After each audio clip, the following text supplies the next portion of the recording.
Hello, everybody. How you doing? Welcome to another episode of For Us Therapeutics with your host. I'm Dr. B. Dr. LaKeith. Dr. Gigi. And as always, like, comment, subscribe, and share. Go ahead and write your comments, either it's on the short or in the actual video. We look at them, and 9 times out of 10, we will actually respond. So today's episode is going to be called Navigating Conflict. We're basically going to talk about how turning arguments into opportunities for growth, meaning that in therapy, you learn, well, one, even in school, you learn the importance of communication, right? Communication has many layers to it. And one part of therapy is couples counseling, families counseling. And even when people come to individual therapy, they talk about their interactions with other people. So with that being said, we figured that we'll set aside some time to talk about how to navigate arguments, how to turn those into opportunities of growth, not just for the other person, but for the two of you and even for yourself, so you can learn a little bit about yourself. So with that being said, we're going to break this episode into 3 segments. Thank you for that. Thank you. So with the first segment is going to be like this, and I'm just looking at my notes right now, that conflict is inevitable and it can be very, very destructive when it comes to how you interact with other people. So this is what we're going to start with first. The question for everybody here today is resolving disputes constructively. How do you recommend going about resolving a dispute constructively? Okay, I will start. Well, first, whenever I'm about to enter into any dispute, I have to assess how much do I value this relationship. Mm-hmm. So if it's a relationship that's very valuable to me, that I care about, that I'm genuinely invested in, my first instinct is, okay, I want to go into this with a resolution. Mm-hmm. And even if I'm not sure what that resolution looks like, that is my end goal. To where, so by the end of this conversation, at the bare minimum, if we can't come to an understanding, we can just agree that, okay, we care about each other enough to where as though this might be something that's going to be a long-term work in progress. And we're going to walk away from it with that, with the understanding that the relationship is bigger than the actual problem. Mm-hmm. Now, if it's a relationship where it's just kind of like, we not cool like that, like, I kind of sort of like you, or it's like, I never really liked you, and now that whatever the reason was that we were actually dealing with each other has come to an end, it's a situation we're gonna go guns a-blazing. I feel you on that, because if it's a relationship that I particularly don't care about, I won't even argue with you. I won't, unless you do something like wildly disrespectful. I'm just not even gonna respond. You're gonna send this long massive text, or you're gonna go on this long rant, and I'm gonna sit there and I'm not going to say anything, because at the end of the day, I'm not going to waste my energy, because we clearly weren't in that area to where we were properly going to mesh. So instead of it turning into a back and forward, because sometimes I don't have the energy for that. It's like, all right, well, that's how you feel. That's how you feel. And you have to be grateful for people showing themselves anyway, right? So especially if you're not too far down a road, it's nice to get that data point of like, oh, didn't see that coming, but it's nice to know that that's what was in there. Exactly. Good to know. Mental note was made. I'm glad we found this out before we went further down there. Oh, wow, I did not know you. All right, I see exactly. That actually brings up another good point, because, but I'm gonna bring it back to the topic to make sure that we stay there. But knowing how people are when they're in an intense situation, that is really, really important, whether it's in your dating life, family life, or friend life, because there are certain people that can become a different type of person when they're angry. And it's not that like people drastically like, oh, I never knew you were like this. No, they're consistently like this when they're angry. It's just that it's important for you to know what type of person you're dealing with when they're in conflict, because that's going to make or break any relationship in the long run, because conflicts are inevitable. You cannot avoid them. You need to know if this person likes to demean you, talk down to you, talk at you. Do they get other people involved? That's the one I do not like. Do they get other people involved in your relationships? Because we're all adults. We're all grown. Everybody in your circle at times do not need to know everything that's going on in your relationship, because they're your friends. I'm not judging nobody, but your friends don't want to see you hurt. Mm-hmm. Your friends don't want to see you hurt. So therefore, if you keep telling them the bad, they're going to look at that person differently. Yeah. And then they're going to also look at you differently. In essence, they're judging the two of you. So you really do have to learn, like you said, Dr. Bell, be grateful that I saw this here. Okay, I saw this here before we were potentially thinking about being exclusive or going down the aisle together. But to the original point of how do you resolve a dispute constructively, for me, one thing I like to encourage people to do is, what was the end goal you were looking for? You have to know exactly, well, where was I trying to get this conversation to go to? Because I always tell people in couples counseling that if you don't know what you were looking for, the conversation will spiral. Yeah. That's when now we're caught up in that emotional storm where instead of talking about the thing that brought us here, we're all the way over here because someone has to keep the conversation moving in a positive or proactively positive direction, where if someone brings up something else, it's like, well, we can deal with that another time. I was looking to discuss this. So when I say knowing exactly what outcome you wanted, you have to sit down with yourself before you go to the conversation and say, what was I looking for? This is my favorite formula. And what did I get? If I know what I was looking for versus what I got, now I know where the discrepancy comes in. Okay, if that is what I was looking for, how do I communicate to them what I was looking for? Do you even have the language to convey or communicate, I needed X, you gave me Y? And then someone goes, well, what does X look like? You can't just say, well, I'm not sure. I always say at least go to that conversation saying, well, let's see if me and you can define X together in our relationship. So for me, knowing what outcome you were looking for and being able to either communicate it or together define what that is. Because in a relationship, whether it's a partner, whether it's family, whether it's friends, it doesn't matter if the rest of the world doesn't understand how you two look at something. But if you two have a shared understanding of the reality for that situation, you'll be fine. And defining what that looks like is the key, in my opinion, to a more constructive pathway forward in conflict. Yeah. Working with my clients looks really similar, so it's cool that we're all doing the same things, right?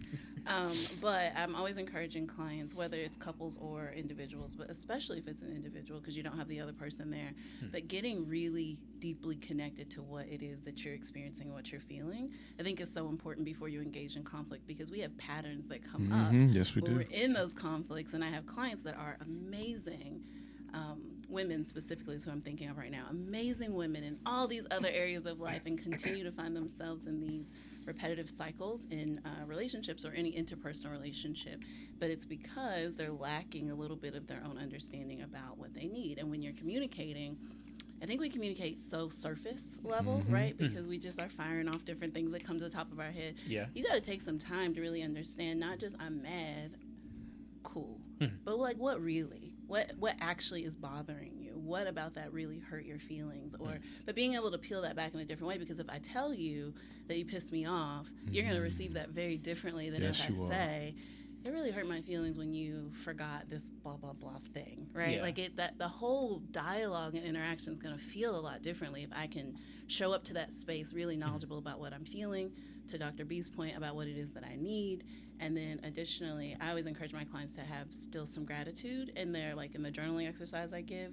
So you're thinking through all these things and then ending it with gratitude. So even though I'm angry or hurt, and then kind of focusing on what the outcome you're looking for, or where you still have some control over your own actions or forgiveness or acceptance, whatever that looks like. But then ending it with gratitude. What am I still grateful for in this situation with this person? Because if you can't answer that part, right, that's probably indicative of a larger problem. So, we're all on the same page about walking them through. You brought up something that was really good. That was a good technique that you talk about. I always teach my clients how to use I statements instead of you statements. Yeah, that because when you said that, you pissed me off. If I was in couples counseling, I'd have said, maybe not that. That's Nope. You, because you're gonna make them defensive. So I always another thing that I encourage is using I statements. Instead of whenever you're about to say you, replace it with I. So instead of saying, like Dr. Bell was saying, you pissed me off, it's easy to transform that into, well, I feel really upset when I'm trying to communicate and I'm being overtalked. or I'm being blocked from communicating, because you instinctively puts people on the defensive, we've learned. Yeah. So therefore, by making it an I statement, it lowers their defenses and makes them more receptible to what you're about to say. And Dr. Bell, you also said, that was actually, you made me think of some other stuff. It's a tangent. It's a tangent, so I'll make sure I break it back around. Because it is. You always park the car right back. Because I got to make sure I keep us on track. Dr. Bell, you brought up something that was really good, because I'm curious now that since you brought it up, is that I've noticed in therapy sessions, particularly with my Black female clientele, it's not a bad thing. It's actually a really good thing. I'm listening. I got you.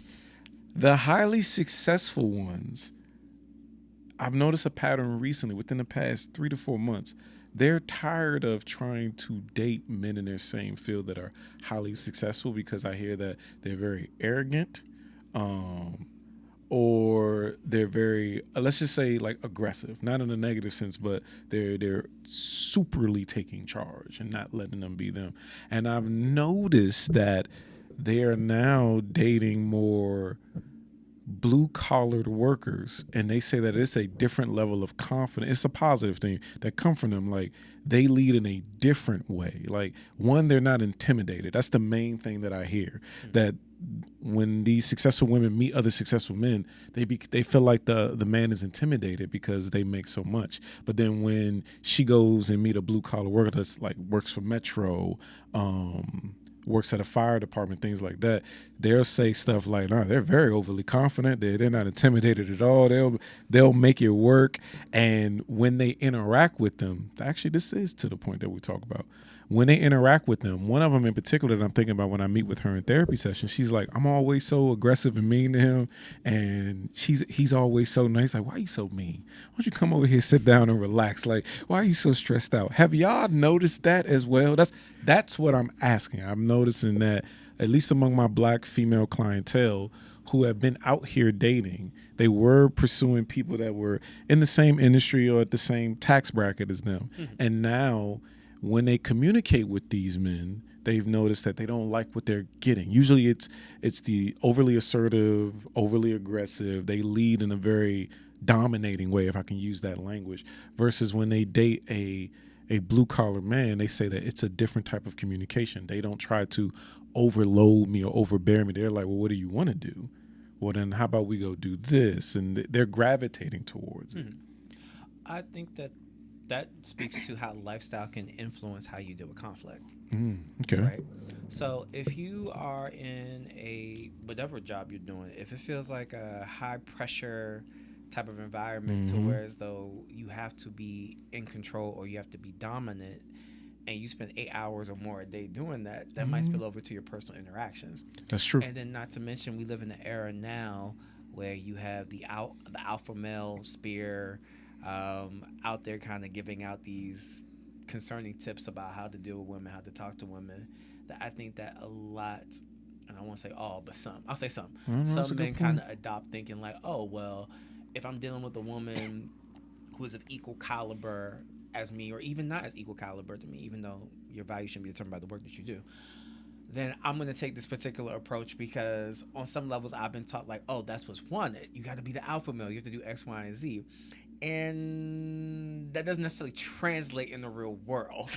No, I would agree with that. Yeah. It may work with a certain population that has a certain mindset that's looking for that particular energy from a partner. But the vast majority of women in particular, it's like, you can't talk crazy to me. I make just as much as you. I'm just as smart as you. I'm just as capable of you. There's a lot of things I can't do because of how biology has dictated things, but that's something completely different. To where as though it's easier to be like, yeah, I'm not going to tolerate that. And then when you run into someone who's more calm and more secure and has a different lifestyle, it's kind of like, I go in, not to say blue collar work isn't stressful, but I go in, I do my job, and my job stays at the job. So when you're working at Metro, your job stays at the job. When if you're in sanitation, your job stays at the job. That's a good point, yeah. Right? So it doesn't necessarily follow you back at home. When you go home, you're able to compartmentalize and say, I'm not carrying that home. They don't pay me enough. And plus to mention, the type of work that I have, it doesn't have to spill over into that particular arena until it's time to actually clock in. So you can show up, less things in your mind, more calm, less stress, more engaged. But yo, why are you tripping so hard? Like, I don't trip that hard about work. I go in and do my business, check the deuces.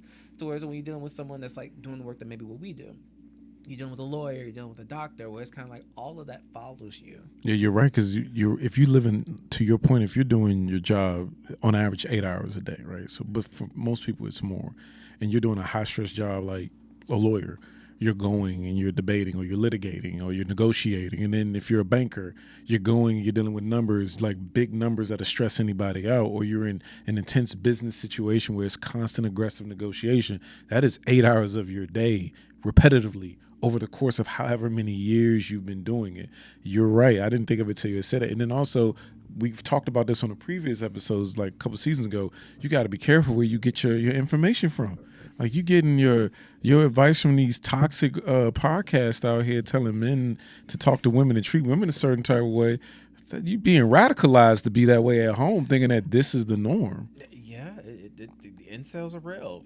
No, yeah, that's a true point. Real. That is very true. Yeah, I mean, I fully agree. I think the work that we gravitate towards really is, kind of shaped by our personalities anyway, right? Mm-hmm. Yeah. So I think some of these gentlemen that are in these really successful positions, I think that image has a lot to do with that as well, right? So they're doing this work, and the work, maybe they are litigating or they're dealing with, multi-million-dollar contracts, etc. There's that level of pressure. Then there's also an image component that I've noticed even more living out here than in my previous location. So there's an image component that they're picking women. This is not therapeutic. This is just, based on the girls' chat. But they're picking women that they think match the image that they would like to have, right? But it lacks the investment in that woman. It lacks the knowledge of who this woman is or what this woman likes or what this woman needs. It just, you kind of check some boxes that they would like to have because of the image that they're trying to present. So that, I feel like, is such a disconnect to the blue-collar person who is seeing someone and might still be attracted in that same way, but then they're more capable, maybe because of time, maybe because of personality, but for whatever reason, to really actually get to know and invest into that person. So where you see a lack of maybe financial resources and super fancy dates or vacations, you see an investment of time, you see an investment of, I really recognize that you love this specific type of flower, right? It might come from the grocery store instead of the local florist, but he's showing up with the flowers, right? And so you see a difference in investment. One is a lot of dollars and cents and fancy things that are amazing, and the other is acknowledgement of who you are as a person. And you can't help but for that to feel nice. It feels good to be seen, and it feels good to be valued. And on the other side, it can start to feel very performative and more just like a role that you're holding for someone, and you're not really seen or valued in the same way. No, you're right, because the biggest thing about conflict, I don't think people really think about is, and the reason why I hate to say this, I love conflict. Let me say why I love conflict. Because conflict shows me where I am in my personal growth and development, in my relationship with whomever it is I might be in conflict with, and it also shows me where they are. And it shows me whether or not I've actually invested enough time in myself to where as though when I come to this, I'm not trying to turn this into a love hip-hop type of situation or a Zeus, whatever, pick your show on Zeus type of situation. I'm more so interested in, like, I want to diffuse this because I care about you as a person. Even if I don't know you, I want to diffuse this because I care about you as a human being. Right. So I love it in that regard because it makes you kind of reflect on, like, okay, where's my area of growth? Or how much have I grown? Or if I'm dealing with someone else, it makes me also see, like, you still, and I don't say this in a judgmental type of way, you still got a lot of growing to do. And also a lot of that ties into, and this is just my opinion, how you value yourself. In addition to value that relationship, how are you also valuing yourself? Because I recognize that sometimes you get in arguments with people, a lot of those emotional responses, some of it is what it is that you've done, but a lot of it is also the fact that there's a lot of emotional dysregulation going on with them about how they feel about a variety of different things. And this conflict just seems to be the boiling point to where as though you're catching all of this visceral. Because how many times have we been in arguments where it's kind of like, how did we end up here? It started with a situation of me showing up late and you letting me know like you don't like that I show up late, to like now we done gone through the whole history of our whole dynamic and everything that's ever gone wrong, and now both of us are just looking like we completely over it. Yeah, no, to that point, I'm glad you use that, because that how did we end up here moment, people underestimate that thoughts and emotions are interconnected. It's literally that every memory has an emotional attachment to it. So if I'm upset in this moment and now my emotional state is pissed off or upset, it's easy for me to have a memory recall of all the other times that I've been upset, all the other times that I've been pissed off, all the other times that you have done this to me. So therefore, like, and to your point, what you were saying is that we done gone all around because you've now spiraled into that area of this emotion is now king and dominant. And now I need to go ahead and give you everything that's been on my mind, which actually goes back to what I said earlier, that's why you have to be able to sit down with yourself to figure out where I want this conversation to go. And even your partner sometimes has to be able to, well, even if I am being approached with this right now, I need to be able to know, well, look, what exactly are we talking about right now? Because in a conflict, it does take one person, just one, to curtail it right back to where it needs to go. Like, well, wait a minute, hold on. You came to me and we were talking about this. Now we've gone the famous, well, 2 summers ago on a Wednesday at, like, ma'am, how do we, let's go back to the beginning. What are we discussing right now? That we could discuss another time if you still feel some type of way about it. I am open to that conversation, but where we are now, basically what I'm getting at is your thoughts and your emotions have a very, very personal relationship, where if you are in one emotional state, it's anger, it's easier to recall and have angry thoughts. It's going to take either you or your partner to kind of rein it in to be like, wait a minute, where are we going with this conversation now? Where are we leading to? The next thing is learning from tension. That's the next segment of this episode, is how do you learn from tension? So when I say learn from tension, or when we're talking about learning from tension, is what do you learn about yourself? What do you learn about you and your partner? And then what do you learn about partner? What Keith was alluding to, like conflict in that regard shows where your growth is and where they are. Either they're growing or they're lacking at all. The way I want to start this segment off was that looking at yourself, how well do you know how you are when you are in conflict, when you're in tension with your partner? Do you know your triggers? I don't even think that a lot of people understand when therapists say, like, what are your triggers? And what we're referring to, at least what I'm referring to, is what are your thoughts, what are your emotions, and how does your body react? Literally, what is your habits? What are your defaults? I call it default thinking, or default mode. Everybody goes into a default mode when tensions are high. I don't care who you are. It takes practice to catch yourself, and then it takes practice to build a new default mode, but everybody has one. How well do you know your own default? Do you know your emotions when you're in a conflict situation? Because a lot of times everybody goes, well, if I'm in conflict, I'm pissed. Nah, you might not be pissed. You could be hurt. You could be sad. Yeah. It just converts to anger. Mm-hmm. Like, if I'm in conflict with my lady and then we're having an argument, my feelings are hurt. Mm-hmm. I'll even say it. I'll say, I have a famous phrase I say when my feelings are hurt, when my lady hurts my feelings. Oh, you don't love me no more. It is my favorite phrase. Oh, dang, you don't love me. Yeah, I'm hurt. My feelings are hurt. So yeah, I could tell you for a fact that if I'm in a conflict situation, by and large, I'm probably feeling hurt. But when it comes to learning about yourself from tension, that is a simple formula that I always encourage everybody to think about. I'm big on people understanding their emotional intelligence or their emotional self-awareness, because your emotions can hijack your thinking. We can teach you every technique in the book, and on a good day, every technique works. But on that emotionally charging day, none of that stuff work. It goes right out the window unless you've practiced dealing with and navigating your emotions. And we'll talk about that a little bit later. But I love for my clients to understand when they are emotionally triggered.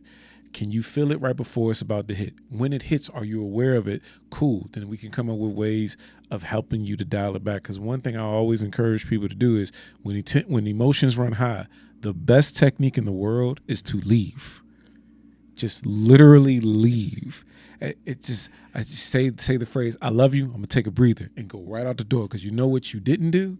You didn't say something that you can't take back now. Look, I tell couples that all the time. I even tell families that, which is this: unless it's a life or death type of situation, there really is no reason to where as though a disagreement has to go on if we are both aware, or even one of us aware. This is going to devolve quickly. Yes. In the sense of all the things that I may be feeling because I'm angry, but I don't necessarily mean once that adrenaline comes down, it's going to come out. Yes. There's nothing wrong with just being like, look, this is going to go left. I don't want it to go left because I really do care about you, even though in this moment maybe it don't seem that way. So let's just table this. We can come back to this within 24 hours or 48 hours, but let's just table this because I don't want anything bad to occur. And I encourage clients to do that. And if the person still wants to go, then it's a case of, to your point, it's like, leave. It's like, well, I don't want to be rude. It's like, rude is going to be when you stay there and you really read them. Leave. Yeah, because I agree with you, because you know how your mouth is. You know how your mouth is. You know how you are. You know how you are. And you're... Go ahead. I know my factory reset. Yeah, your default It mode. ain't right. Yeah. So I encourage my clients and myself, I call it practicing the pause, right? Mm-hmm, yeah. You have to practice the pause. And I think people often feel like what you're saying right now, Dr. B, is that I can't control myself, and I'm so out of control right now. I got to get out of here. Like, and it seems like weak, right? Like right. I'm bailing on you because I can't control me, and that is not what we're saying at all. Exactly. At all, it is exactly what you said. I value you so much that I actually really need to sit with this and process it through, so I can come back and engage in this conversation in a way that is productive, so we can move through this part, the conflict and the tension, which is necessary in human relationships, to get to the other part where we have resolved something and we can move forward in a healthy way. But in order to do that, most often, even if I'm not angry, even if anger is not the feeling I'm having, even if I don't even know what I'm feeling, I'm not sure, I don't want to talk in circles with you, because like you said, those memories of different things come up, and they may not even be your memories. They may not, you may be triggering something that somebody else did. So, because right? In conflict, the biggest thing in family therapy, couples therapy, I always get couples to try to understand, or anyone to understand this: anger is a reactionary emotion. Before we get to anger, there's something else that we feel. Anger is what we use to make ourselves feel powerful in situations we don't have any power. Oh, you broke my heart. I can't, and let's be honest, particularly in American culture, I can't let you see that you broke my heart. So what I'm going to do, I'm going to go out here and I'm going to act as if like I don't care. I'm going to go off. I'm going to do whatever it is. But you will not see me hurt. You will not see me cry. So, and the funny thing is, the odd thing is usually when I'm witnessing conflict, not even in a therapy session, just regular life, in my mind, the angrier the person gets, the more I just sit there thinking to myself, they really hurt you. I'm not even saying it to be funny. I'm just thinking to myself, like, they really hurt you, to where it's though, like, now this big explosion is coming out because this is the part where you want to feel powerful. And it's going to feel that way in the moment. But then it's going to come down. And if you're really honest with yourself, you're going to be filled with a whole bunch of regret, because not only did you hurt the person that you didn't want to hurt, now you done probably did it and made a spectacle in front of a whole bunch of other people that maybe also made them feel away. Yelling in these people's apartments, boy. I swear. To piggyback off of what you both said, I'm very glad that you did say that it's not a sign of weakness, because a lot of times I often find myself in a different realm telling people, well, when it comes to self-control, if you can't be around it, don't go around it. Don't. And people go, you can't control yourself to the point where you can't be in it. No, if you not going around it is a form of self-control. And in this spectrum, it's the same thing.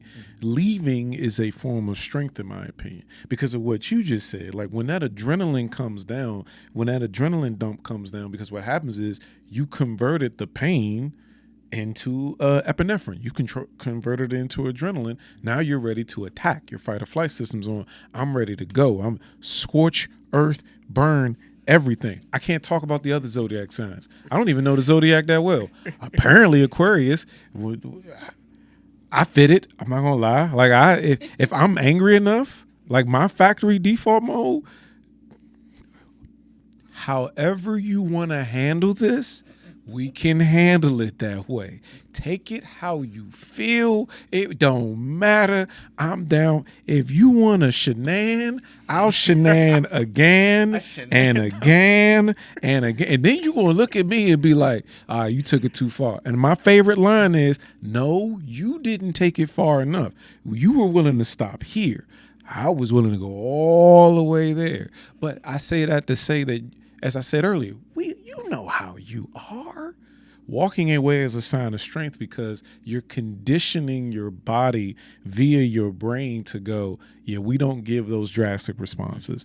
We just head out. And I'm only saying that, well, one, I'm saying that you should do it in all situations because there's certain conversations that aren't worth your energy, that aren't worth you ruining your career over. But I'm mainly saying it about relationships that you care about, that you don't want to take it too far. Walking away is one of the best things to do because it calms you down. It calms them down. You can even say it when you're out with somebody. You can even say it like, hey, how do you handle conflicts when you're dating somebody, you courting somebody, or you watch this episode and you go tell your friends and your family, like, hey, if it gets too intense, I'm going to just walk away. I'm going to just be like, hey, look, I love you. I'll come back later. And it's nothing against you. It's I don't want to say something that I can't take back.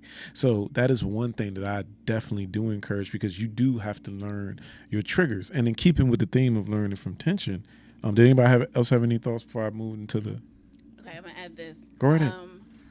In couples counseling, specifically with people cohabitating or married, I think it also is important to put a timeline on when you're coming back. I like that. Yep. Mm-hmm. Yeah, because you all often have an avoidant partner who is really grateful that this conversation is over and has no desire to have the rest of this conversation. So it's nice to put whatever you and your partner agree upon, but that you will come back and sit down. And that's why it's also nice when we're talking about the techniques that we're having one partner use to get themselves to think it through. The other partner is invited then to do that as well, right? So now you really can come to the table and have a good conversation with a little bit of a time frame. I like that. That was a good segue because then it's like learning about each other when you're in tension, right? I always tell people in couples therapy is that, and I always word it weirdly, so I'm gonna make sure I word it properly right now.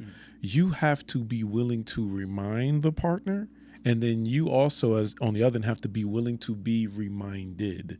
So in that regard, like you invite the other person in so y'all can figure out how to self-soothe, in a sense, the relationship. Because when I approach couples counseling or even family therapy, I always approach it as, I don't have two individual clients. Your relationship is my client. So I'm going to do what's best for the relationship. So by that, there are certain times where I help the clients understand that there comes a point where you two have to work together to deal with X. Like if one partner gets triggered, infidelity is the main thing. It's not the main thing, but it's one of the reasons why people come to couples therapy. Yeah. It's like, we're trying to heal from infidelity.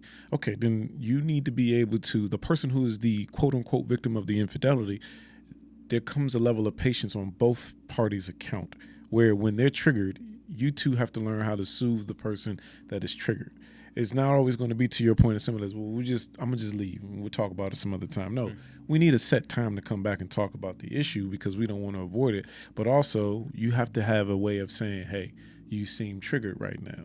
And then there's a shared understanding of, I am triggered right now. Just give me a second, or how can I help you in this moment while you're being triggered? Because it's not always going to be you goddamn right. I'm triggered right now. I don't care about none of those daggone techniques. No. That's why we're here. We're working through it.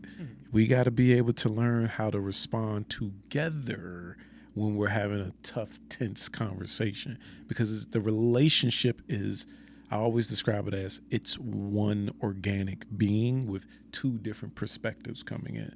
You bring, to what you said earlier, you bring your past careers, your past situations, and what you were saying, the other person's bringing their expectations and everything else.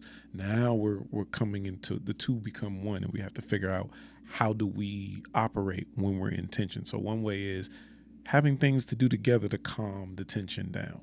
Hey, look, we talked about this. Do you need me to do X? Do you need a moment? Whatever that looks like. Oh, moving on to the next one. All right, cool. I got you. No, I got you. So that was a really good breakdown, Brian. Good job. Thank you. I appreciate you sucking up all the oxygen. Social workers, good job.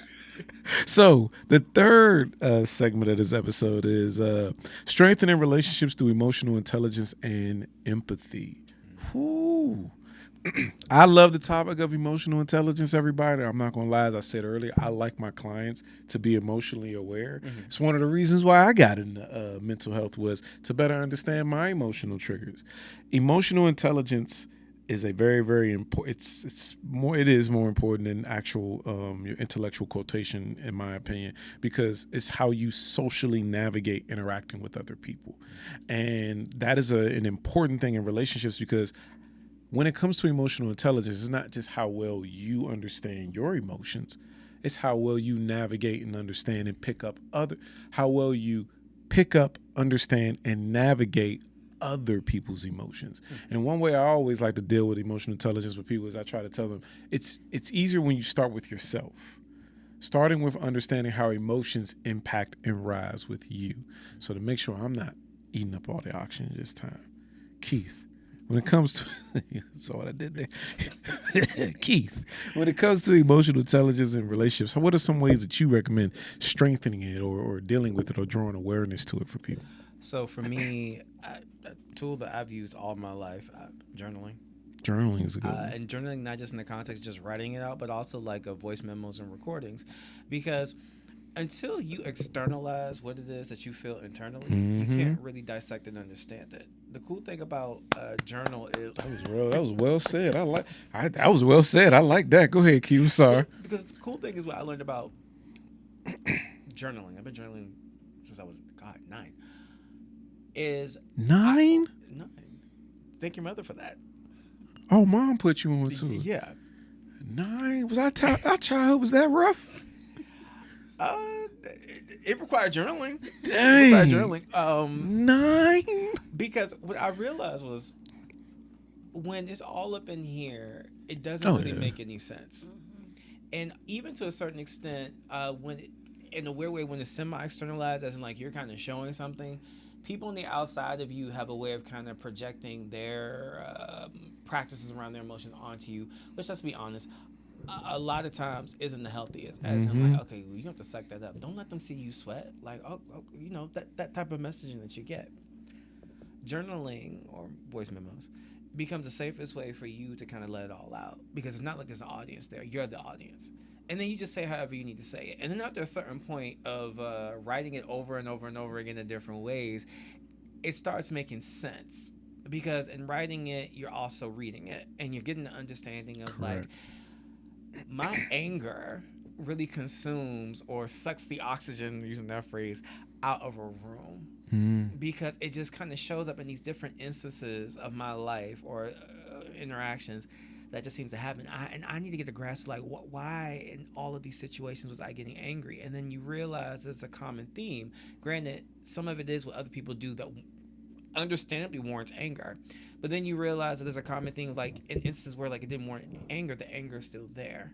And so then you're forced to really kind of dissect, well, what is this anger thing? What does it come from? So externalizing it in different ways allows you to really understand it and take it back in a different type of way. As in, like, if you are indeed, like, you write, it's like, oh, I am an angry person. And then it's a case of, okay, well, now that I've identified that, what do I do with that? How do I internalize a message to myself where it's like, you don't have to be angry. Anger isn't a tool that's going to be successful in every single interaction. And that's what I like about the whole experience of just figuring out ways of externalizing it in a safe way for yourself to really get a deeper understanding of like, what is this? Where does it come from? And more importantly, once I identify it, what are the tools, plug therapy, do I utilize to really get an understanding of how to get this stuff and put them in their proper places? Keith, that was really good because journaling, when you said it, I didn't think about it. When I was in my 20s, I was in a bad relationship and I journaled about it, right? I gonna love this story. I journaled about it. It was a really, really bad relationship.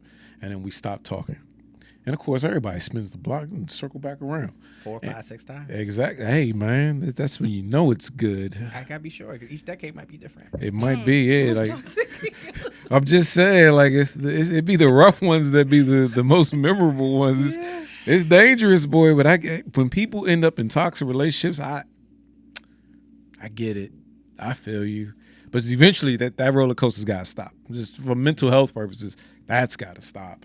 But it was a bad relationship, and I journaled. Like, I literally journaled during the relationship. And then when it ended, we circled right back around. And then I felt so rough again. I had forgotten that I had journaled, everybody. I want y'all to know this. I've forgotten that I had journaled about this.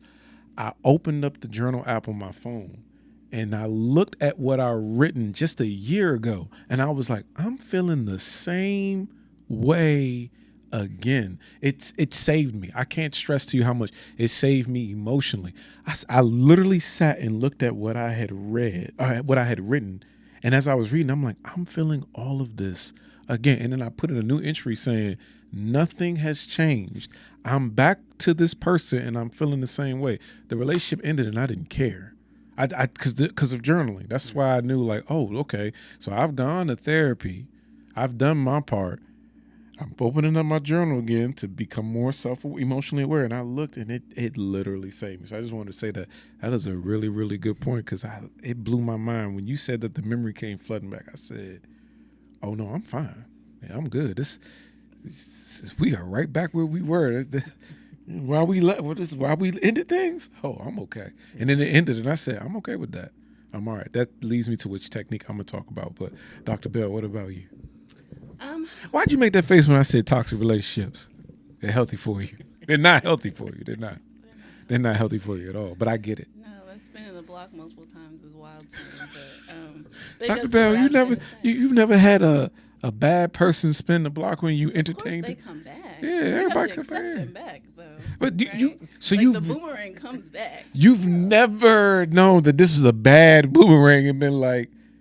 Never is probably a strong word. Okay, all right. But it's not a habit I find myself into, because I make very conscious decisions. Of course you should. About cutting people off. Like, it's a very, like, you go through the steps, you go through the process. Like, is there something, all that. So by the time I've done all that, I'm really deeply over you. See, women are really good at that. Excellent. Yeah. So I could say that in my 20s, I was really willing to entertain all the BS.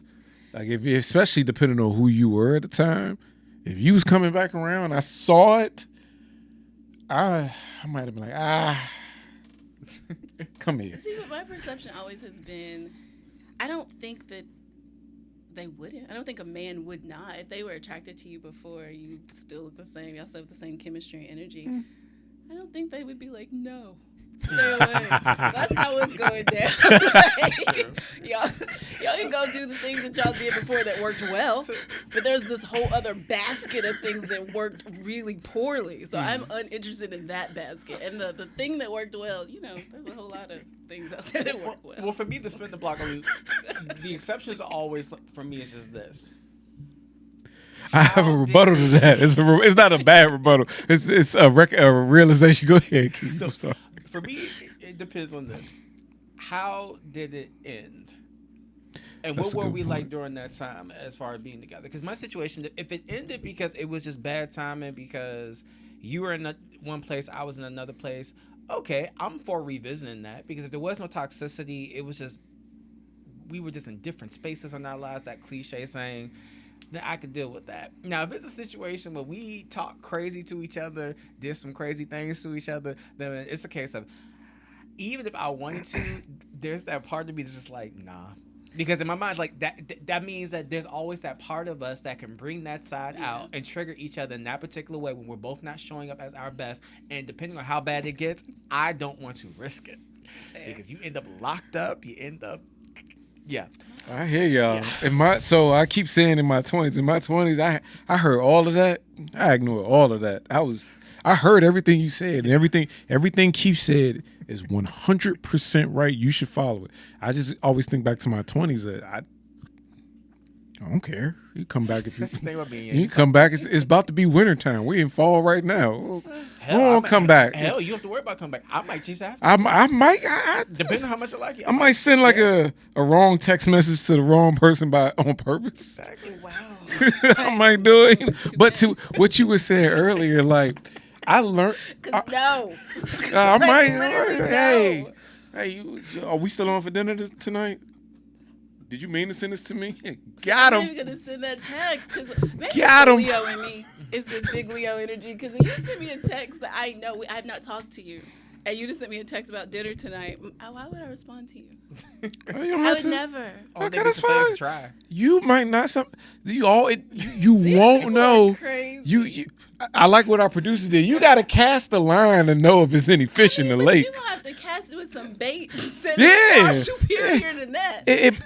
I'm getting just no throwing. bites. I'm just throwing out an example. It could have been other ones as well. No bites. It could have been I send you something, a gift, anything like that. that's better. Exactly right. Send you your favorite words. flower. Okay. Yeah, you All right. might. But even still. Right, exactly. It depends on who you're dealing with. But to what you were saying earlier, I learned that when you are, and I teach this, when you're good in a relationship, when you're a genuine good person, where you treated them good, you did the right thing, and all this stuff, I always tell my clients, they're coming back. For sure.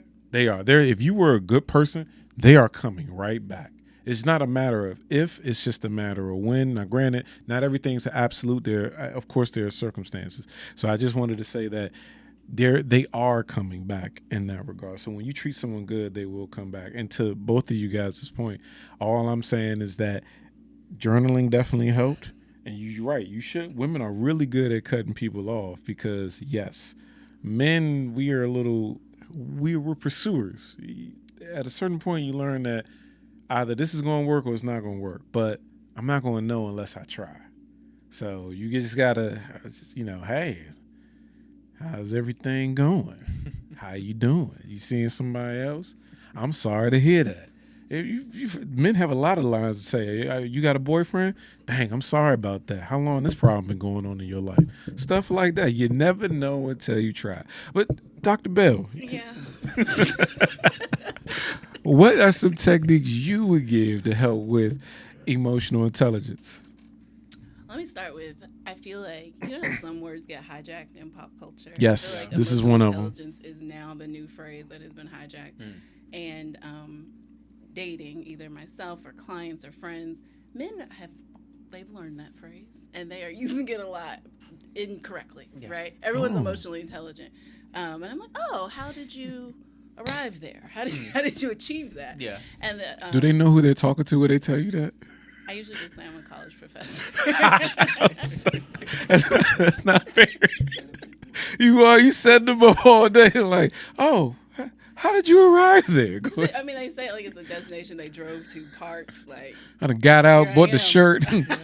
I'm a club member and everything. Intelligence, that's where I'm at. I'm like, tell me more about that. Yeah. Tell me how that's working out for you. And what I'm finding, though, truly, like, unilaterally, is that I don't feel like people really understand what that means or that it's an ongoing process, that it's completely being so connected to yourself that you understand your patterns. So everything you all were talking about, especially with the journaling, there's so much power in patterns, understanding your own patterns.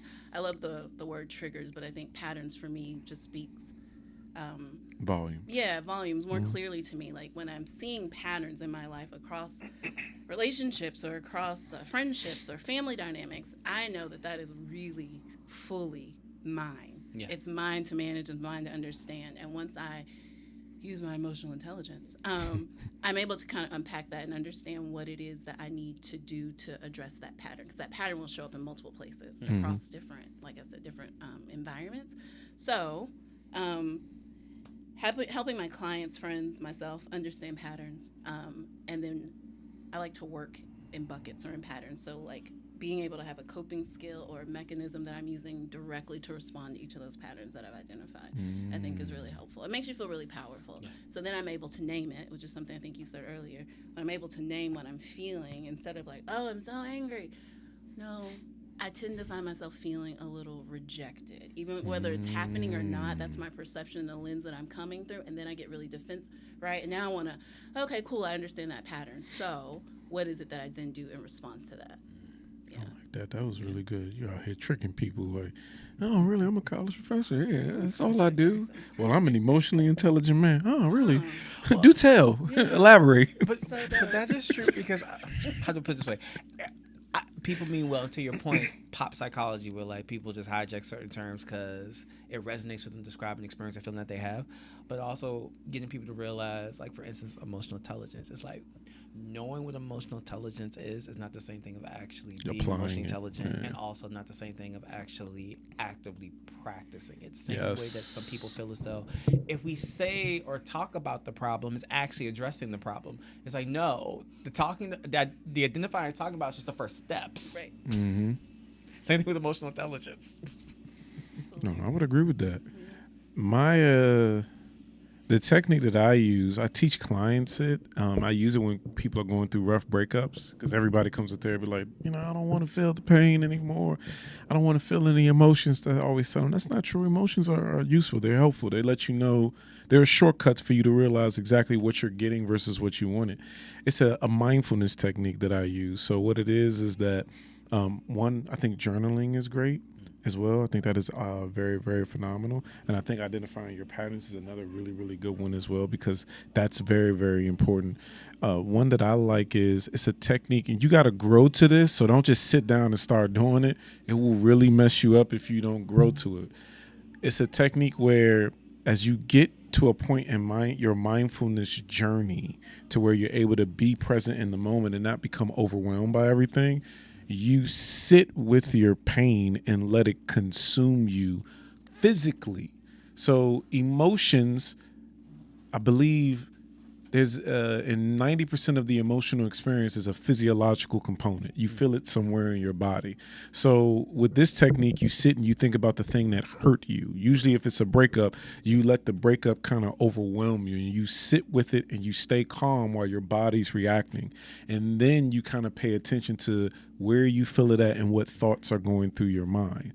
It's a very, very useful technique, because one, what you're doing is you are, in a very crude way of saying it, desensitizing yourself to the emotional trigger of that situation. So if you think about the breakup and it causes that long reaction, as you sit with it, you're training your brain and your body to go, we don't get overwhelmed by it anymore, but we do know what it feels like. And the reason why I like that one is I've used that technique on myself. The same example I gave earlier with the person that came right back around. I sat and allowed myself to get overwhelmed, and I realized, because I was saying, if I looked at this journal and I saw that I'm feeling the same thing and they are bad for me, why am I hurt by like this thing not working out?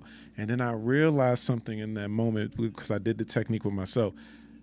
Being fully transparent, I was missing the physical aspect of the relationship and nothing else.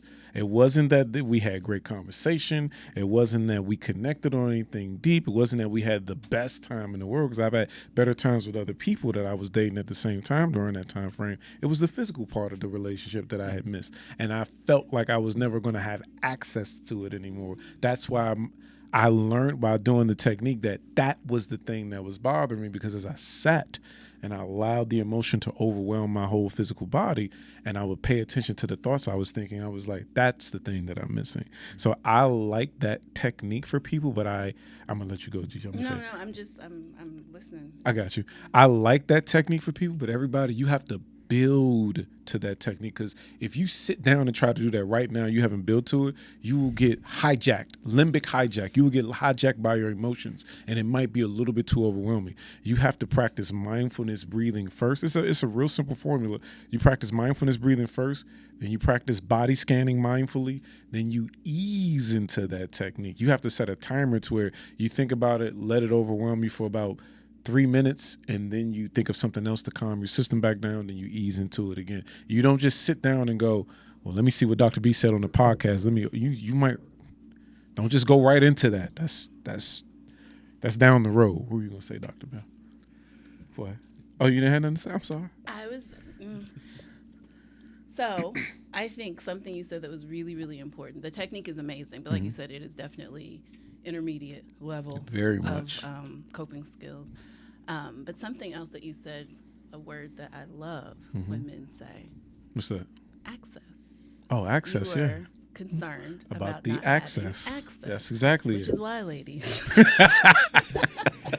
we don't accept no boomerangs, no spin, no blocks. That's all I was going to say. I like that. That was because, but to be fair to you, yes, that's what it. As I sat with it, I was like, man, I'm angry that I won't have access anymore. And to your point, that's what it was. It helped me just staying in that vein, because when I taught myself to be okay with that. Like, yeah, that's the access to that was not worth the pain I was feeling. But It just wasn't. Emotional intelligence. Correct. Right. That is an emotional maturity. That's what that looks like. That's that self-growth and being able to understand and do that cost analysis of, is it worth?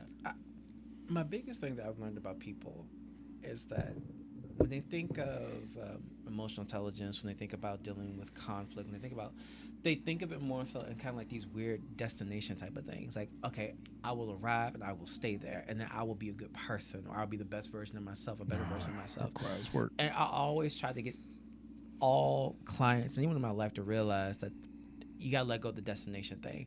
It's always an ongoing journey. Because if you're fortunate enough to stay alive for a very long time, life has a way of switching up on you. Mm-hmm. You're young, you're old. You're working, then you're retired. You're single, then you fall in love, and then you have kids. And you're responsible for everyone involved in that dynamic. Or your parents get older, you got to take care of them, right? You're rich, you end up poor. You're poor, you end up rich. Life is always ever changing. So that means that everything within us is always changing too. And that means our emotions. And so you're always going to have to learn how to channel and practice how to understand those emotions and deal with them each step of the way, because it's always going to be something new. Always. All the time. Well, everybody, hope you got something out of this episode. Remember to like, comment, subscribe, and share. Definitely share. Definitely click that little bell notification icon on the lower part of your screen. That way you get the notifications when we put out a new episode or reel or short. And we will see you next time at the For Us Therapeutic Podcast. Take care. Be safe.